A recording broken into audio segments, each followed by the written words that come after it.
Hi guys, village restaurant রান্নাঘরে আপনাদের সবাইকে স্বাগত।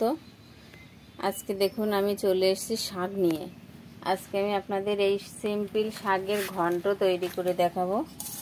এই যে দেখুন, এই যে এখানে এটা কি শাক বলে বলুন তো? এটাকে বলে হচ্ছে ভুসরোকাথা। তো এই ভুসরোকাথা শাকের আজকে আমি আপনাদের ঘন্ট তৈরি করে দেখাবো। এই শাকের ভাজাও খেতেও ভালো লাগে, ঘন্টও ভালো লাগে। এই যে দেখুন ভালো করে এই শাকটা। তাহলে এই শাকের আজকে আমি ঘন্ট তৈরি করে দেখাচ্ছি। আপনারা প্রথম থেকে শেষ পর্যন্ত ভিডিওটা দেখতে থাকুন, আমার সঙ্গে পুরোপুরি প্রথম থেকে শেষ পর্যন্ত থাকুন। তাহলে এই শাকটা বেছে নেব আমি। এটা শুধু দেখবো এর ভেতরে আর কোনো নোংরা টোংরা আছে কি না, বেছেই তোলা। এটা বেছে পরিষ্কার করে নিয়ে তবে আবার আপনাদের দেখাচ্ছি। এই যে দেখুন আমি বেছে পরিষ্কার করে নিয়েছি শাকগুলো। এই যে শাকগুলো ধুয়েও নিয়ে এসেছি সুন্দর করে। এবার শাকগুলোকে আমি কুচিয়ে নেব। তেল দিয়েছি, তেল গরম হয়ে গেছে, দিয়ে দেবো কিছুটা জিরে। জিরেটা আমি তুলে নেব।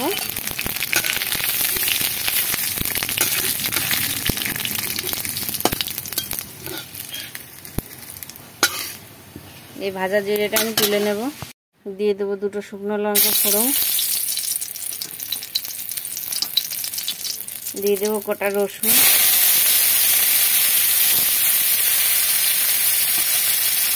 চিড়ে রাখা কটা কাঁচা লঙ্কা। ঘন্টটা একটু শাক মানে ঝাল ঝাল হলে একটু ভালো লাগে, তাই লঙ্কাটা একটু বেশি বেশি দিলাম।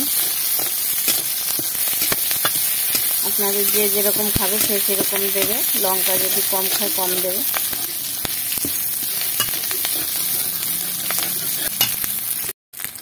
এই যে দেখুন এটা ভাজা হয়ে গেছে।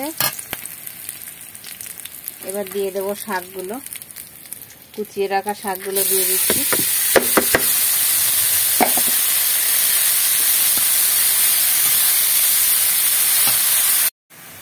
দিয়ে দেবো একটু লবণ, আর দিয়ে দেবো একটু হলুদ লবণটা দিয়ে ভালো করে নাড়িয়ে চাড়িয়ে নেব।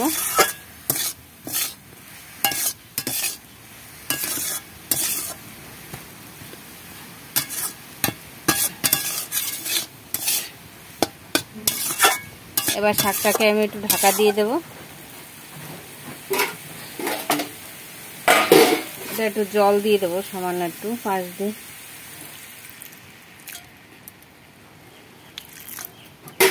এবার ঢাকা দিয়ে দেব। ঢাকা দিয়ে ভালো করে জাল দিয়ে করে সিদ্ধ করে নেব। আমি একটু চালের গুঁড়ি নিয়েছি, চালের গুঁড়িটা একটু গুলিয়ে নেব জল দিয়ে।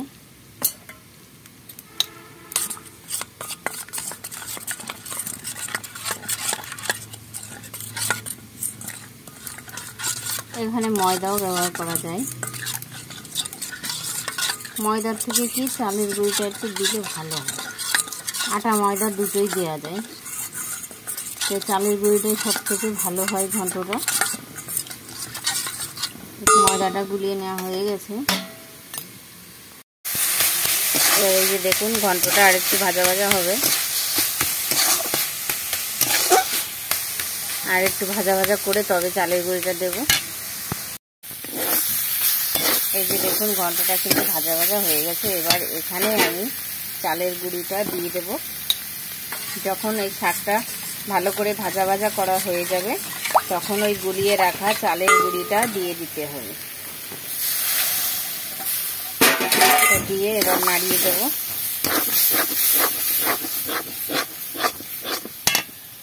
এই যে দেখুন এবার আর একটু জাল করে নেব, শাকটাকে আর একটু শুকিয়ে নেব।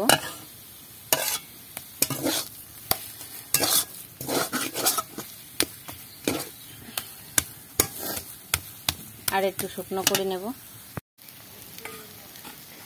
এই যে দেখুন এটা কিন্তু এখন হয়ে গেছে। এখন এই ভেজে রাখা জিরেটা আমি দিয়ে দেব।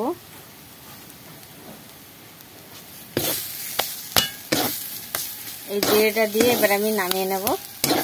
এটা এবার হয়ে গেছে। তাহলে পুরোপুরি আমার ঘন্ট রেডি। এখানে আপনারা মাছও দিতে পারেন, আমি মাছটা দিলাম না। যারা যারা মাছ দিয়ে খেতে ভালোবাসেন তারা মাছ দিয়ে করতে পারেন। তাহলে এবার এটা তুলে নেব, এটা হয়ে গেছে।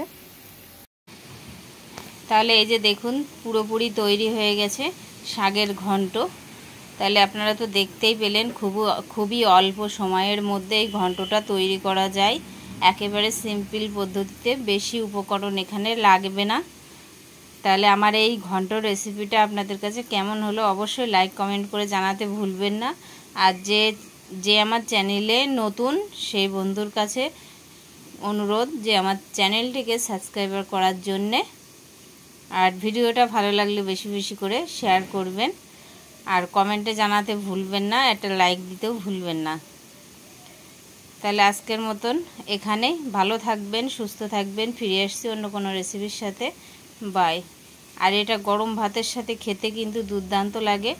এটা আপনারা এরকম শাক যদি পান, এই শাকটা খুব কমই দেখা যায়, যদি পাওয়া যায় তাহলে আপনারাও এইভাবে শাকের এই রেসিপিটা তৈরি করে খেয়ে দেখবেন। এই শাক দিয়ে অনেক রকমই খাওয়া যায়, শাক ভাজাও ভালো লাগে, ঘন্টও খেতে ভালো লাগে। তা আমি আপনাদের কাছে শেয়ার করলাম ঘন্টটা। তাহলে এখানে এই পর্যন্তই।